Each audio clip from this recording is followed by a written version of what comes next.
respecto a qué construimos y cómo lo construimos, está resolviendo sus propias necesidades. Por ejemplo, hace poquito he estado trabajando en un producto que era la contratación online de una hipoteca, en la que usábamos un slider. Entonces, desde negocios se entendía que ese slider debía llegar desde 0 hasta 2 millones de dólares, porque es normal que alguien se compre una vivienda por 2 millones de dólares, ¿no? El problema, ¿cuál es? Que el 95% de la población se va a mover en ese simulador en el primer 10% de ese slider, con lo cual el más mínimo toque, la más mínima variación hacía variar muchísimo la cifra, con lo cual para el 95% de la población ese slider no era práctico. Quizás es un tema de usabilidad, podemos decir, bueno, pues se resuelve de otra manera, ¿no?, de usabilidad o de diseño. Pero no es solamente eso, ¿no? Es a qué público te estás dirigiendo, a qué tipo de usuario te estás dirigiendo.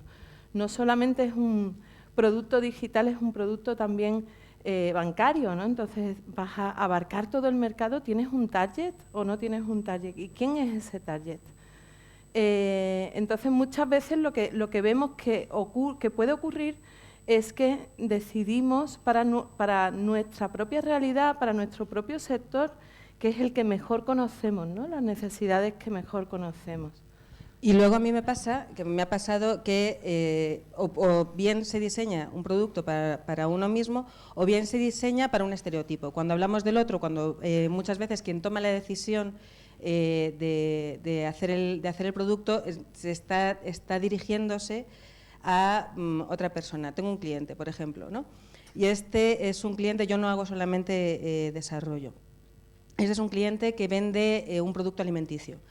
Y entonces ha decidido que este producto alimenticio concreto lo van a consumir personas homosexuales de un sector económico alto, y las personas, para este cliente que está diseñando este producto, las personas homosexuales con este sector económico alto, pues son sibaritas, tienen unos gustos culturales muy concretos y tal. Entonces, no está yendo a la realidad, está diseñando toda una estrategia de ventas, es una cuestión de marketing, toda una estrategia de ventas y todo un packaging y todo hacia un cliente que no existe, o sea, o que es muy pequeño, ¿no? O sea, no está limitando mucho la distribución de su producto, que es un producto muy bueno, a un estereotipo que es a veces más que un estereotipo, una ¿cómo se hace? Caricatura, eso, estos dibujos, ¿no? O sea, es un poco caricaturizado porque no lo relaciona, no está dentro de su realidad. O sea, nunca ha conocido a este cliente, sino es lo que se espera, que sean así las personas que consumen este producto, tal, ¿no?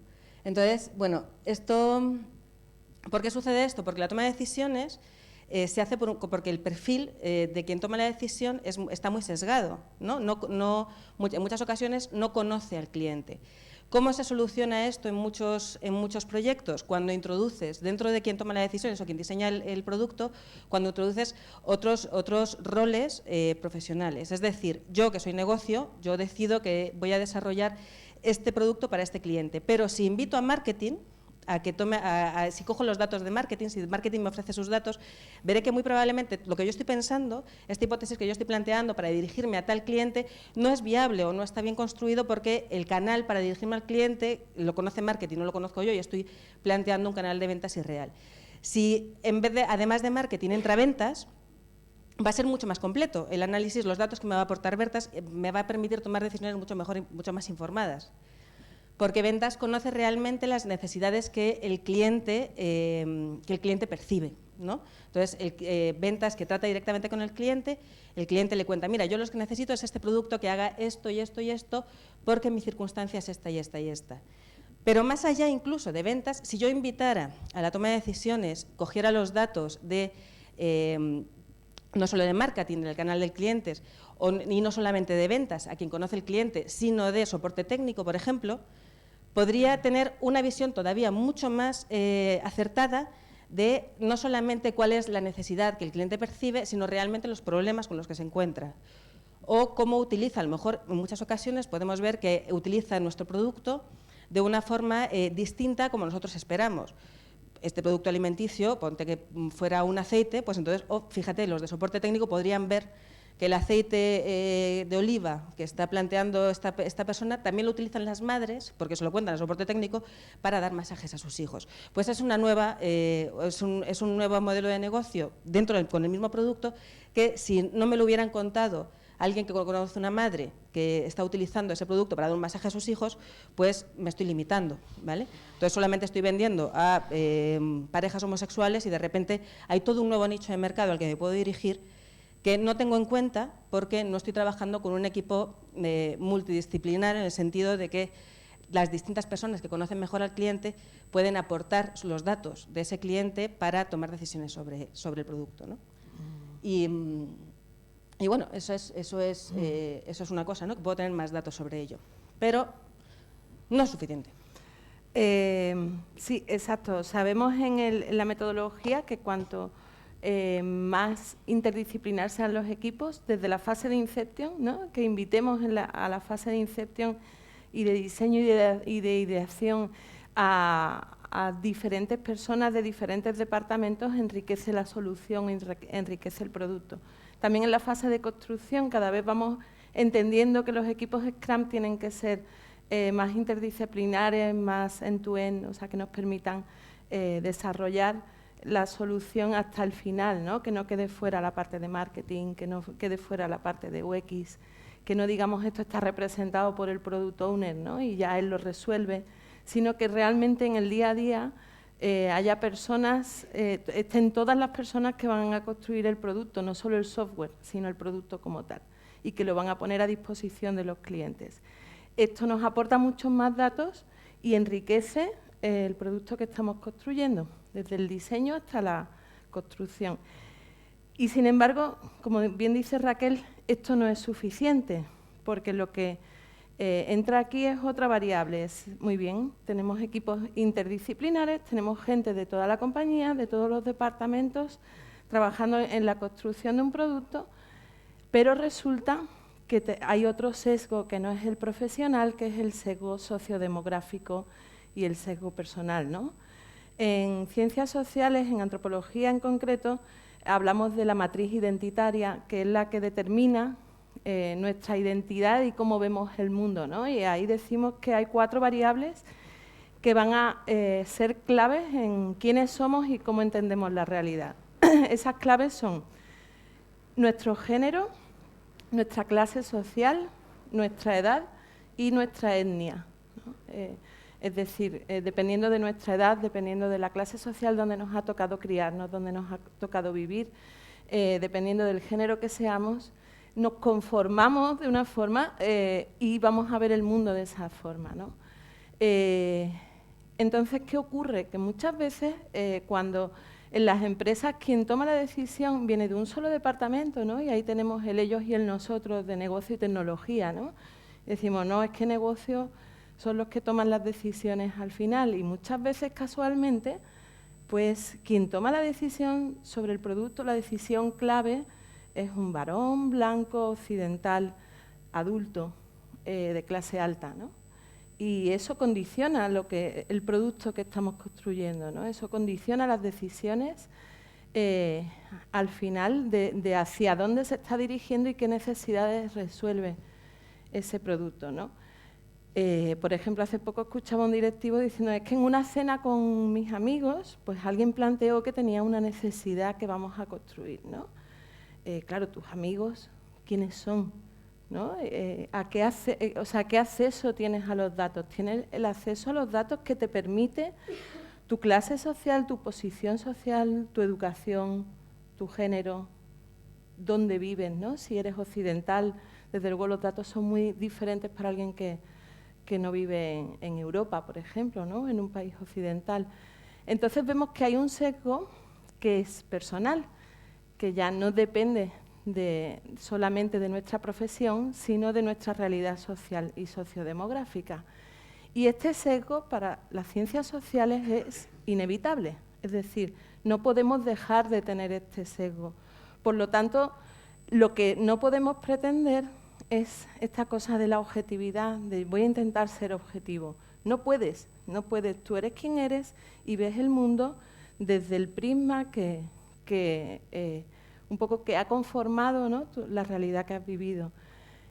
Por lo tanto, la solución, lejos de ser la objetividad, lejos de ser el análisis, la recolección y análisis frío y limpio de los datos, es lo que llamamos intersubjetividad. Es decir, prescindimos de la objetividad, no queremos llegar, sabemos que no podemos llegar a ser objetivos, entonces lo que queremos hacer es poner a trabajar juntas todas las subjetividades.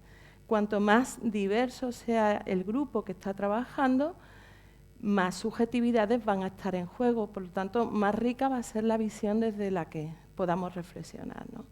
Es el concepto de intersubjetividad. Por lo tanto, lo que queremos son equipos, como decía Raquel, interdisciplinares, donde diferentes departamentos de la compañía traigan diferentes tipos de datos y podamos ponerlos a trabajar todos, pero también lo más diversos posible, lo más diverso a nivel de género, a nivel de clase social, a nivel de edad, ¿vale?, para que podamos tener una visión mucho más rica de cuál es el problema que estamos queriendo resolver en el usuario. Claro, esto con un ejemplo se ve muy claro. O sea, sí parece que es como muy teórico y cómo se pone... que esto es verdad en la realidad, en el desarrollo de software.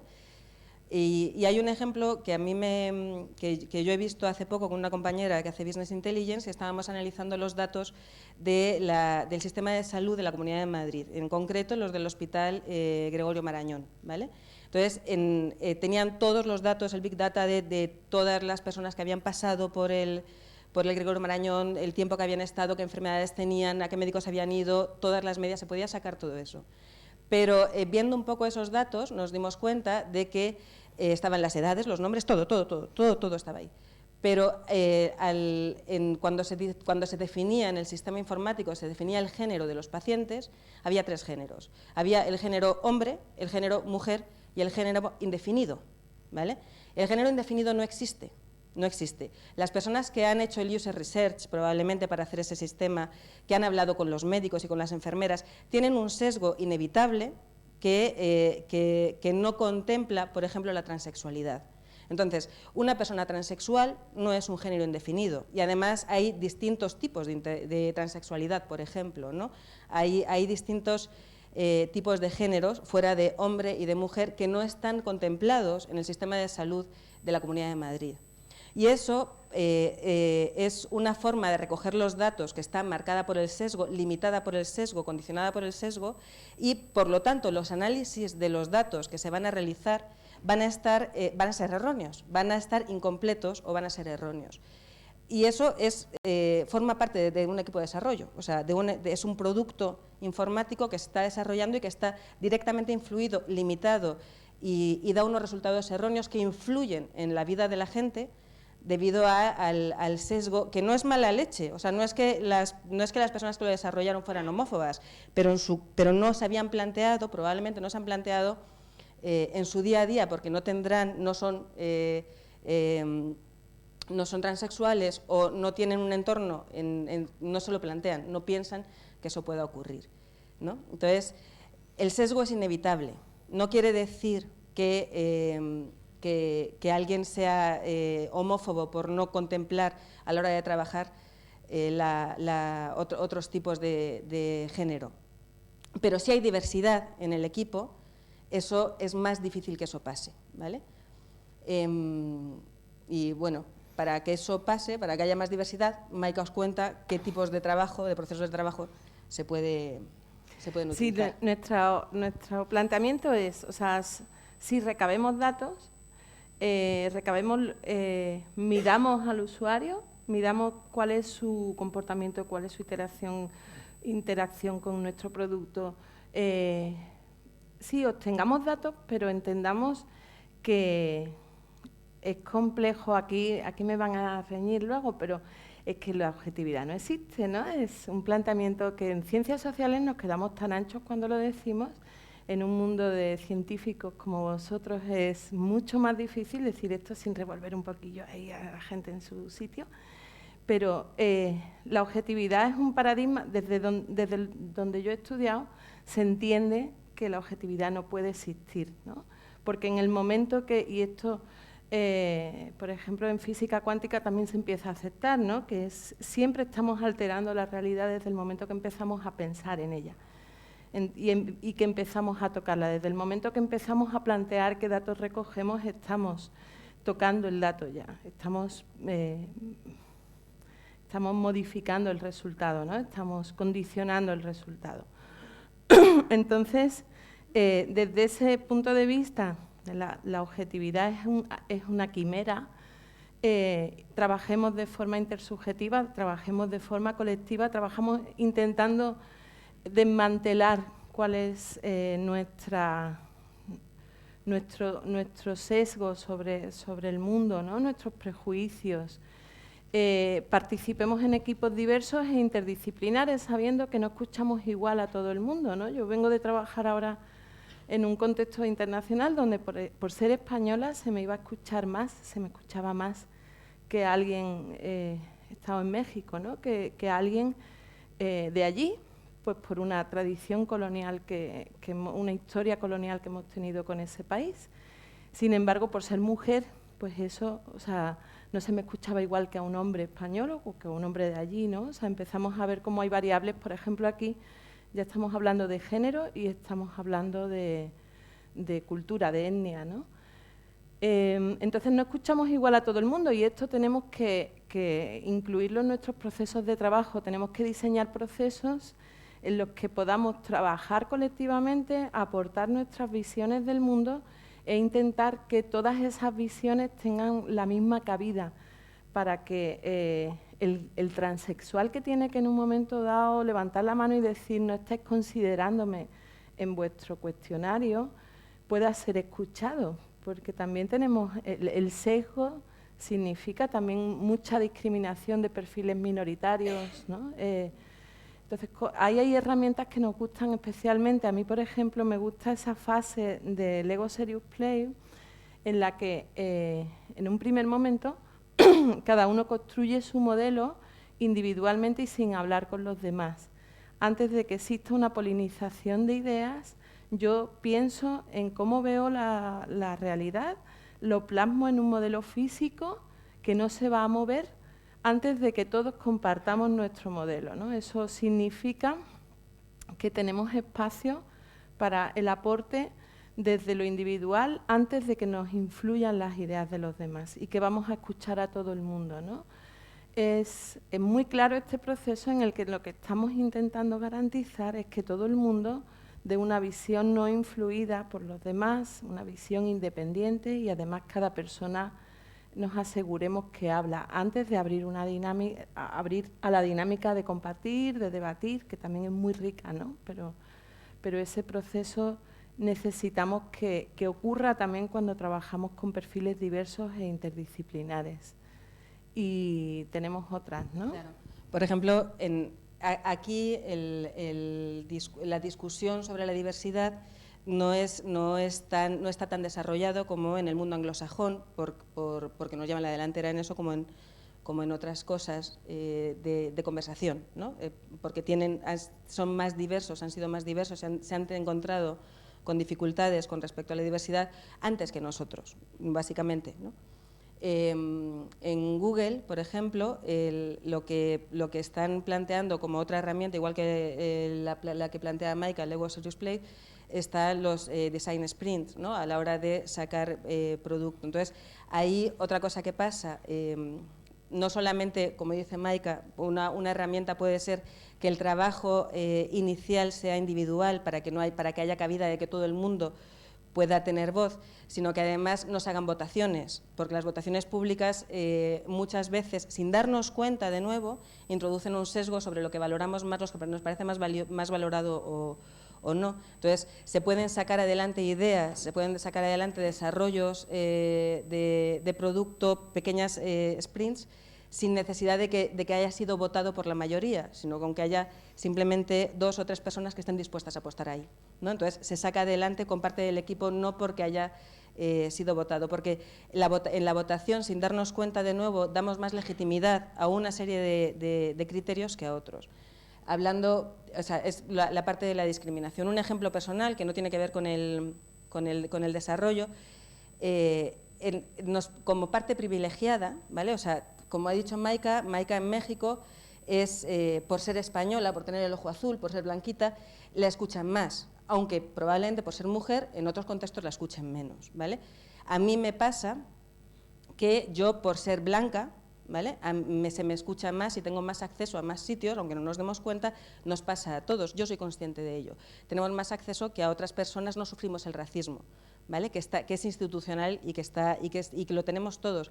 Entonces, yo y otra compañera, otra amiga, que nos damos cuenta del contexto racista que no vemos habitualmente, nos hemos dado cuenta a la hora de tener hijos de otros colores. Yo, en mi caso, yo tengo un hijo indígena y ella tiene una hija negra, ¿vale? Entonces, al tenerlo cerca, de nuevo, igual que si hubiéramos tenido, si el desarrollador hubiera tenido un hermano transexual, probablemente no hubieran dicho género indeterminado. En mi caso concreto, yo no veo el racismo, no vi el racismo hasta que tuve un hijo que no era blanco, caucásico, de ojo azul. Tengo otras hijas que son rubias, pero este en concreto no. Y mi compañera también tiene una hija negra. Entonces, hay pequeñas cosas que nadie damos importancia, pero que existen y que forman parte del sistema que podemos cambiar para mejorar. Una de ellas, en nuestro caso concreto, es el color carne. ¿Quién ha pintado alguna vez de niño con color carne? O con color piel, depende, en Barcelona, en Cataluña, se le llama color piel, ¿no? Mi hijo indio, ¿vale?, no tiene color piel, no es ocre. Y desde luego la hija de mi compañera, que es negra, no se identifica con ese color piel. Esas pequeñas discriminaciones, nosotras las tenemos en cuenta porque tenemos hijos que son de distintos colores. Pero estas mismas cosas, las madres negras las llevan viendo mucho tiempo y las han sufrido en su propia piel durante mucho tiempo. Nosotras tenemos el privilegio de ser blancas y se nos escucha más. De forma que nosotras hemos podido, por ser mujeres blancas, yo puedo ir a la escuela de mis hijos, hablar con el director y hacer un anuncio para hacer una campaña de crowdfunding para llegar a todos los colegios, a todas las AMPAs, porque a mí me escuchan más, ¿vale? Y entonces sacamos colores, hemos sacado una caja de colores carne, de color piel, ¿no?, que es desde el oscuro, marrón muy oscuro, hasta el blanco muy blanco. Pero y lo hemos podido hacer. Probablemente nos han escuchado más, nos ha sido mucho más fácil porque somos blancas. Si nos lo dice Antoinette, que es la directora de Afroféminas, que es una comunidad de mujeres españolas y negras, tienen menos credibilidad, tienen menos legitimidad. Se entiende que lo dice desde el enfado, ¿vale? Es que ve racismo por todos lados. No, es que ella no vea racismo por todos lados, es que vivimos en una sociedad racista, ¿no? Entonces, es nuestra oportunidad, desde donde estamos, si podemos ver cuáles son los privilegios en los cuales nos movemos, dónde estamos nosotros colocados en el mundo y cuáles son las limitaciones de nuestra visión, nos puede permitir realmente construir mejores productos, o sea, aportar más, ver más allá, ¿no? Ver que los niños negros también pintan y que hay un mercado para un tipo de color, para una caja de color que realmente le hemos sacado al mercado, y hay un mercado y hay un negocio ahí, ¿vale? Entonces, se puede ganar más dinero en la empresa, puede ganar más dinero si esta industria alimenticia que yo hablaba al principio, que pretendía vender únicamente a parejas homosexuales con un tal, si se da cuenta de que hay madres que utilizan sus aceites ecológicos para dar masajes, hay un nuevo nicho de mercado que no está contemplando, ¿vale? Entonces, no es únicamente una cuestión de metodología, de tal, sino hay un mercado, hay una posible decisión de mercado, de nicho de mercado que estamos dejando aparte, ¿no? Y bueno, pues... En realidad, pues queremos invitaros a pensar sobre ello, a poder diseñar nuevas formas de trabajar respecto a cómo incluir más visiones que hagan más rico nuestro producto. Y hasta aquí lo que nos interesa es también abrir un poco de debate. Sabemos que son temas que bueno, o esperamos, ¿no?, que generen una cierta polémica, que generen un cierto desacuerdo, opiniones propias, y entonces pues nos gustaría poder abrir un debate sobre cómo lo veis, qué veis, qué no veis, qué os ha pasado. Exacto, ¿no?, dudas, cuestionamientos y todo lo que queráis poner encima de la mesa, ideas. Adelante. Una pregunta. Nescam se dice de equipo no muy grande.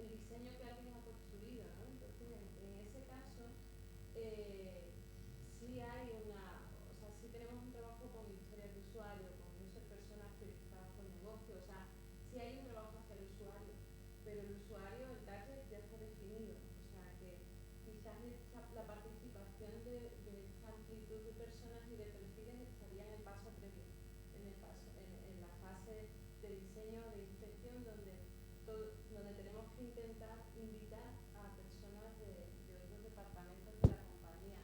En la construcción de la solución lo que sí defendemos cada vez con más fuerza es que haya perfiles de toda la cadena de valor end-to-end hasta que el producto llega al propio usuario, ¿no? Ahí sí, o sea, a personas nos hace falta marketing, nos hace falta UX, ¿qué más nos hace falta? ¿Cuáles son las características de nuestro producto? Intentar evitar,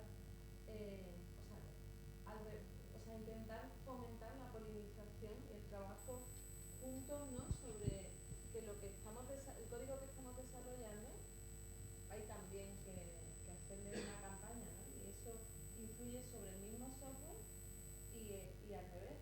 Las decisiones que se están tomando en software tienen que influir a la campaña, ¿no? Entonces ese trabajo hay que hacerlo en el día a día.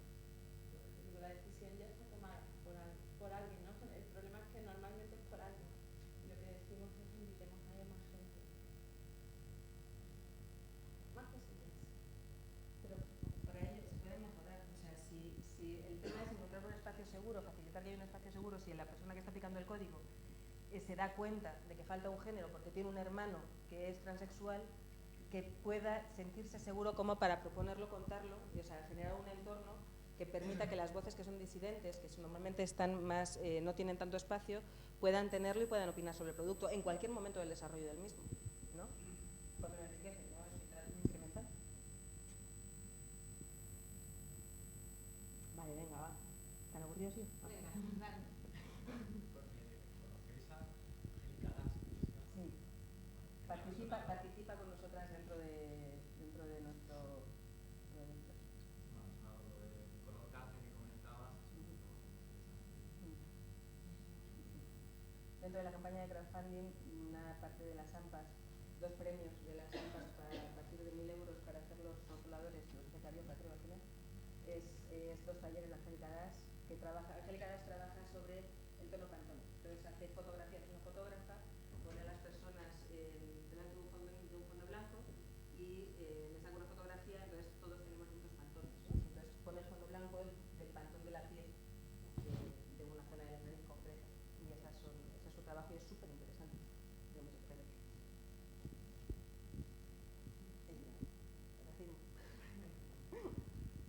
Alguien se siente identificado, o sea, alguien, igual que yo me doy cuenta de que yo parto de una situación de privilegio por mi raza con respecto a otros, alguien se siente identificado por su género, por su raza, por su situación socioeconómica, puede hacer la reflexión sobre en dónde tiene el privilegio por sobre otros y cómo puede hablar por los otros para facilitarles un espacio más seguro. Porque ese era el mensaje un poco que a mí me parecía interesante dar, pero no, ¿no? ¿Alguien considera una barbaridad que, digamos, las decisiones se suelen tomar por un hombre blanco, adulto, de clase alta? ¿No? ¿Os parece que por ahí hay una parte? Vale, pues queríamos generar polémica.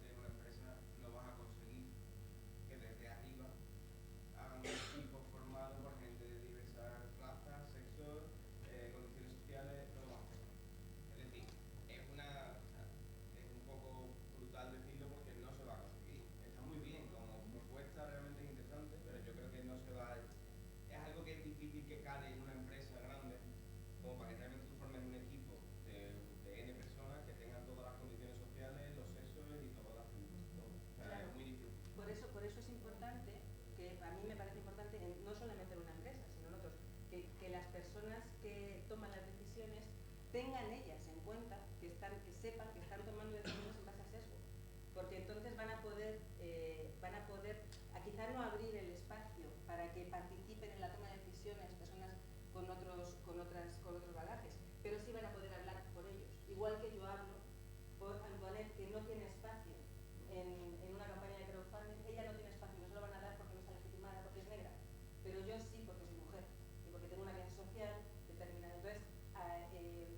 no estoy diciendo en la parte ideológica, ideal, que tal, sino que lo que propongo es algo más realista, que es que cada quien, desde donde está, se plantee cuál es, por quién puede hablar, ¿no? Pero que eso es algo que yo creo que va asociado a la cultura. Quiero decir, por ejemplo, yo soy de Andalucía, de Sevilla en concreto, y allí se sigue siendo muy retrógrado mucho más. Las cosas como son, ¿verdad? Y además aquí hay varios que vivimos allí. Y realmente creo que es algo que es cultural, que no depende muchas veces de uno mismo. Tú puedes tener unas convenciones y unos criterios y darte cuenta de lo que estáis diciendo vosotras, que efectivamente cuando tú tomas una decisión la tomas desde tu perspectiva, desde tu posición social, pero que creo que es algo más cultural que gracias a Dios está llegando con el tiempo y poco a poco se está metiendo más en la sociedad, pero lo veo difícil de plasmarlo como una ideología para meterla en una empresa. Es cultural, efectivamente. La buena noticia es que lo cultural se puede trabajar.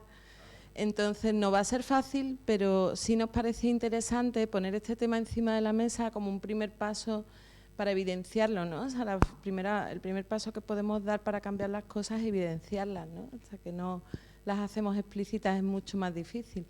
Y también el que podamos enfocarnos en trabajar con herramientas, porque si tenemos un equipo, como tú dices, diverso en cuanto a perfiles sociodemográficos, pero no sabemos qué hacer con él, no sabemos cómo trabajar para que realmente dé el fruto, ¿no? Y no acabemos diciendo, bueno, ya está, el no sé qué, desde su perspectiva, el sevillano, ¿no? Yo también soy sevillana, así que ya está el sevillano, ¿no? Desde su lo que sea, ¿no? Y entonces saltamos al prejuicio. Si no sabemos cómo trabajar con equipos diversos, probablemente lo que vamos a conseguir es que la gente pues acabe un poco quemadilla, ¿no? Porque tenemos todos el prejuicio de cómo son los demás, ¿no?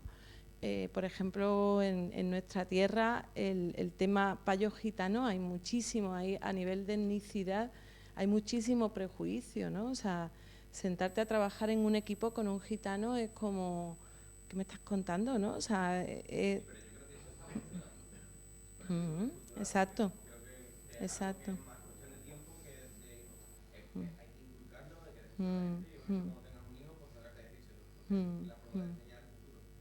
que creo que ahora mismo el carácter social que tiene esa conversación es difícil. Hay gente que ya está trabajando en un equipo y... Claro, claro, sí, pero quien perdón. desarrolla producto, o sea, quien desarrolla un sistema informático para la Comunidad de Madrid, si lo tiene en cuenta, puede hacer un mejor producto. O sea, no estamos, es un cambio cultural que tiene que partir de la base de quien está ahí, ¿sabes? Y quien está ahí somos todos nosotros. O sea, quien está picando código también es el que se da cuenta, ¿no? Perdón, es que por allí había una palabra y luego...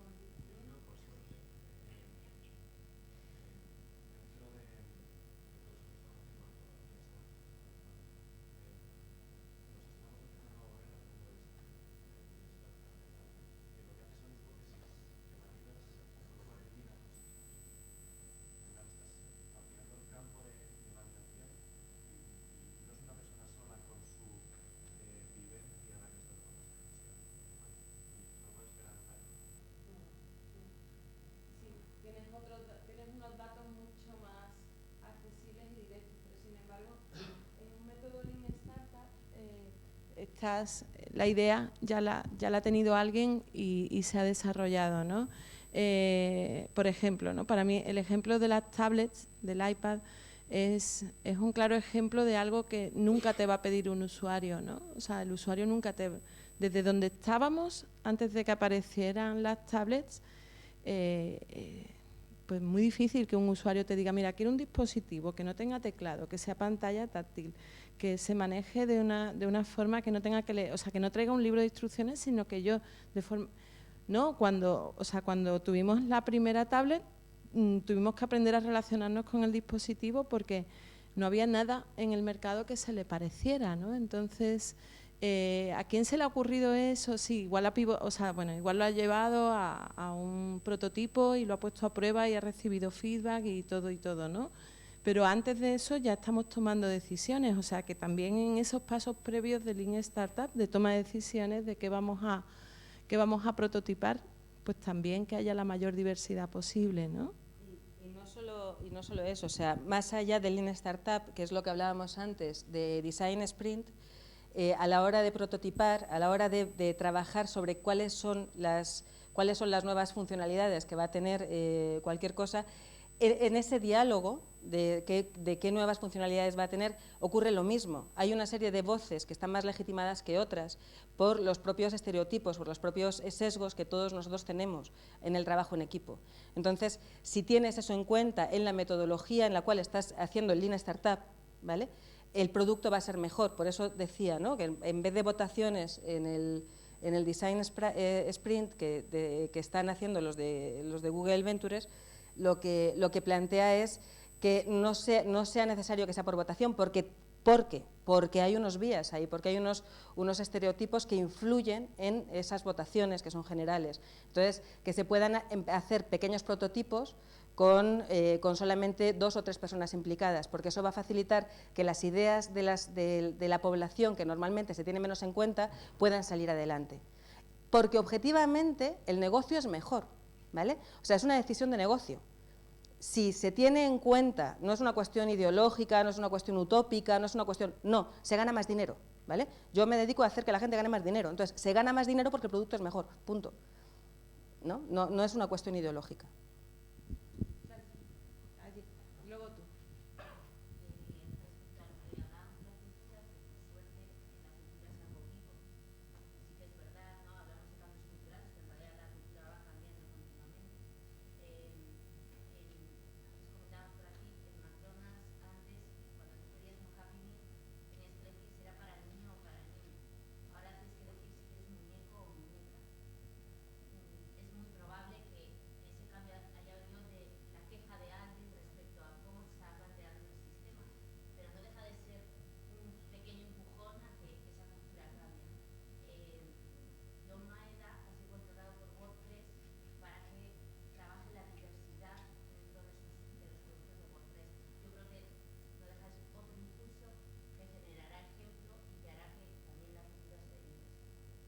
Exacto, hay una cosa súper interesante en lo que estás diciendo, y es que el trabajo en equipos interdisciplinares y diversos cambia el producto, pero el producto también cambia el mundo, o sea, y también cambia la capacidad que tenemos de trabajar en un mundo más diverso, ¿no?, y más tolerante también, porque al final hacia donde queremos tender es a que ese trabajo en equipos muy complejos también nos va a cambiar a nosotros como personas, ¿no? O sea, también va a cuestionar cómo vemos el mundo y dónde están nuestros valores y cuáles son nuestros sesgos, ¿no? O sea, esos sesgos van a empezar a evidenciarse y por lo tanto vamos a poder también cambiarlos, ¿no? Entonces es esa parte que yo sé que se nos llena la boca, pero a mí me encanta, ¿no?, en la que entendemos que nuestro trabajo también cambia el mundo, ¿no?, y lo que estamos haciendo debería tender a que vivamos en un mundo más tolerante y más diverso, ¿no?, al final. Sí. Yo lo primero quería decir que lo que habéis dicho me parece muy interesante, me ha hecho repensar, a lo que está pensando ayer durante la cena, ayer en Vitoria hice varios comentarios y creo que no, quedaste pensando que no viene al cuento y que forma parte de los estereotipos que me habéis enseñado de pequeño.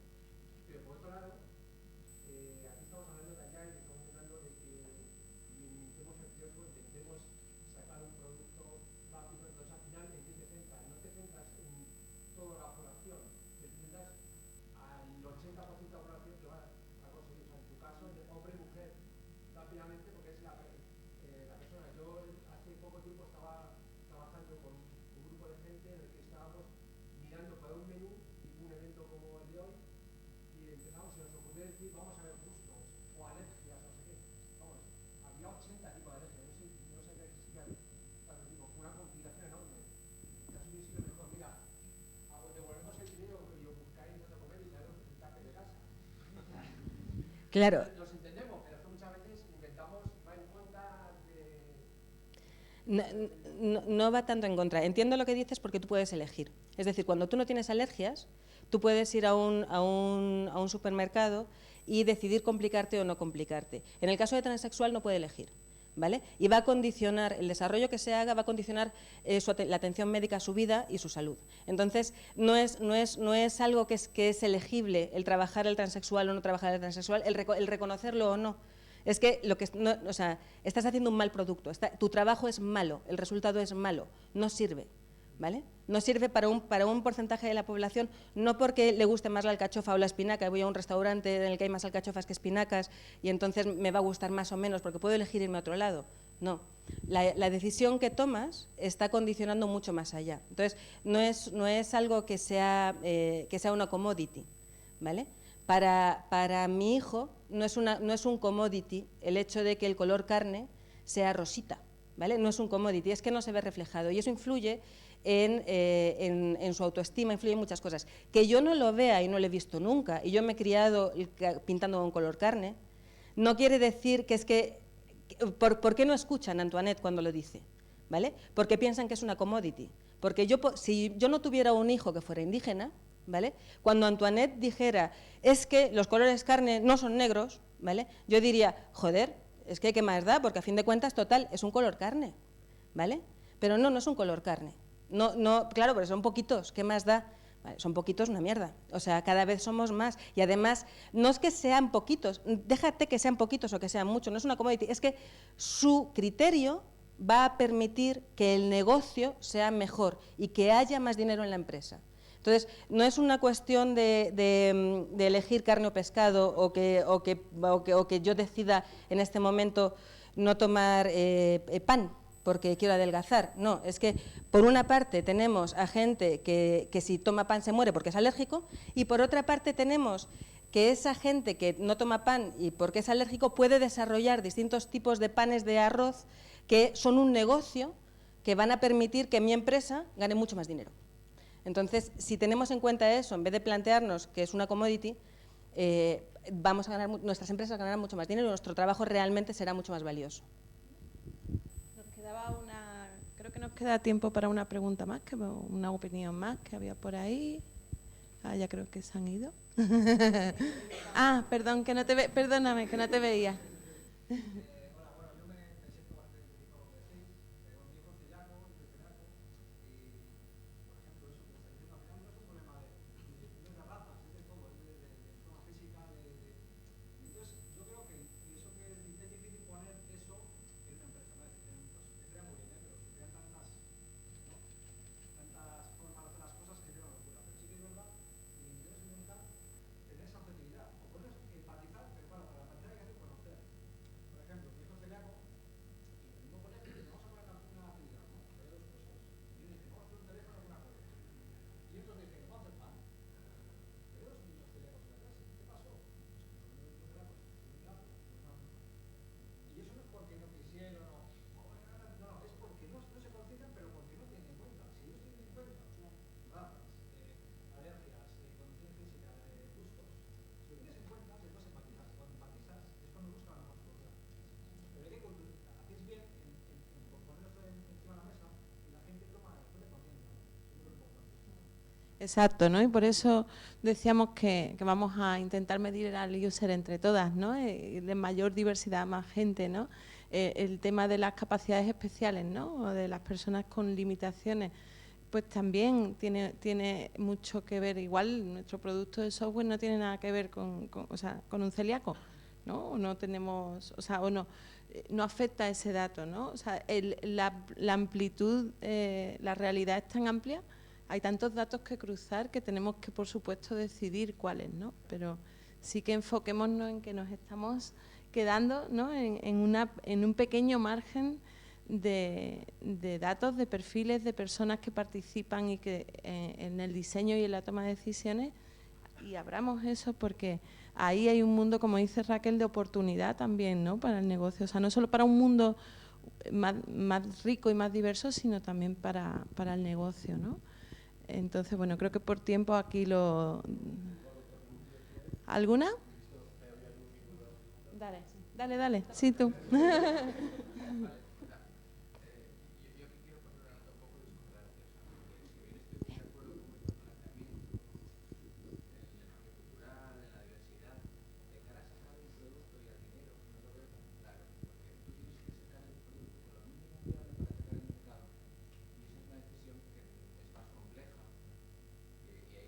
Puede que te haga ir peor.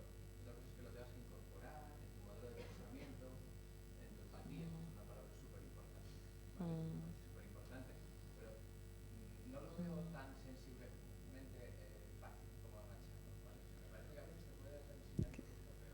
¿Quieres responderle? ¿O es otro? Quizás le puedo responder. Dale. Es que al final lo que más me interesa o lo que más me ha impactado en lo que habéis contado es que si nos olvidamos de que el grupo que utilizamos tiene impacto en el producto final, nos olvidamos de un aspecto de un criterio muy importante en el diseño del producto.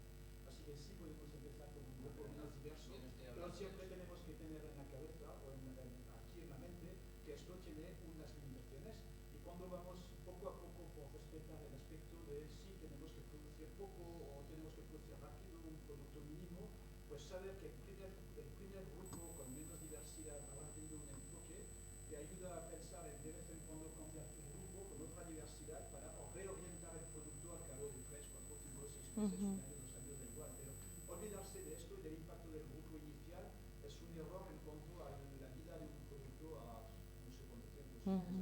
Como deuda técnica, en realidad. Sí. Él quería, creo que responderle o querías decir algo. No, tú mismo. Ah, sí.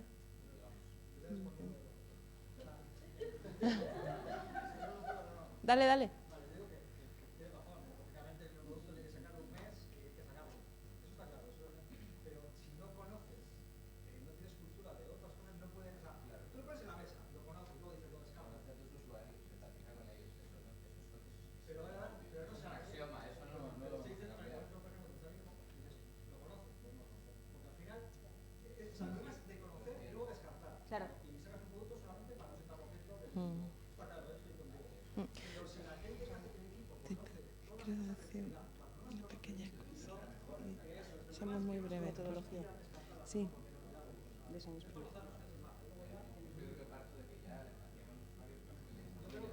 Perdón, os cortamos un segundo, pero a mí me gustaría citar a Jeff Patton, que el otro día puso un tuit que me encantó, que dice, falla pronto no significa prueba y error. Es decir, lo de salir rápido está muy bien, pero a veces a lo mejor nos falta un poquito más de análisis antes de salir. Es decir, estamos usando el falla pronto como prueba y error, de vamos a probar. Sí, y me encanta, ¿eh? Y me encanta. Y me encanta porque me da la oportunidad de citar a Jeff Patton. Pero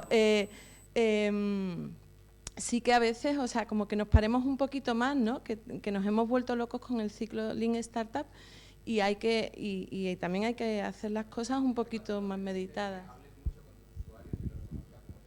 Claro, lo que hemos citado muy por encima, porque yo no trabajo con equipos, ¿vale? Yo sé cómo se trabaja, pero normalmente no puedo hablarte de ello diciendo con mi propia experiencia, pero sí investiga por Design Sprint. O sea, hay otras maneras de trabajar en las cuales se puede sacar un prototipo probado, producto, en 5 días y se tenga en cuenta la diversidad, cómo puede mejorar el producto la diversidad. Entonces, ya está yendo. Muchas gracias a todos.